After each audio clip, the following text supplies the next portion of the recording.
Fit-tmiem din il-ġimgħa aktar minn 2100 persuna se jitħallsu bejniethom aktar minn 3 miljun euro f'pagamenti relatati ma' anomaliji li nħolqu fil-passat. Dawn il-pagamenti huma maħsuba fost oħrajn għall-ex apprentisti u studenti ħaddiema li kienu daħlu mal-gvern wara Jannar tal-1979. Ġi spjegat li minħabba l-età, grupp żgħir minn dawn il-ħaddiema għadhom jaħdmu għalhekk l-iskema se tibqa' fis-seħħ biss għal persuni biex jitħallsu meta jirtiraw.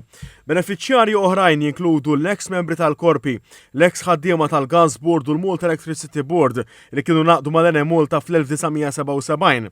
Minn din is-sena wkoll se jibbenefikaw grupp ta' ex ħaddiema li daħlu mat-Tele Malta bejn Jannar 1978 u Jannar 1979. Skema oħra hija l-persuni li kienu jaħdmu mal-Malta Dry Docks Corporation u l-Malta Shipbuilding u fl-2003 ġew trasferiti mal-Industrial Projects and Services Limited, illum magħrufa bħala Resource Support and Services Limited. Konferenza tal-aħbarijiet il-Ministru għall-Politika Soċjali Michael Falzon qal li b'kollox mill-2017 sal-lum il-Gvern se jkun investa f'dawn il-ħaddiema 88 miljun euro.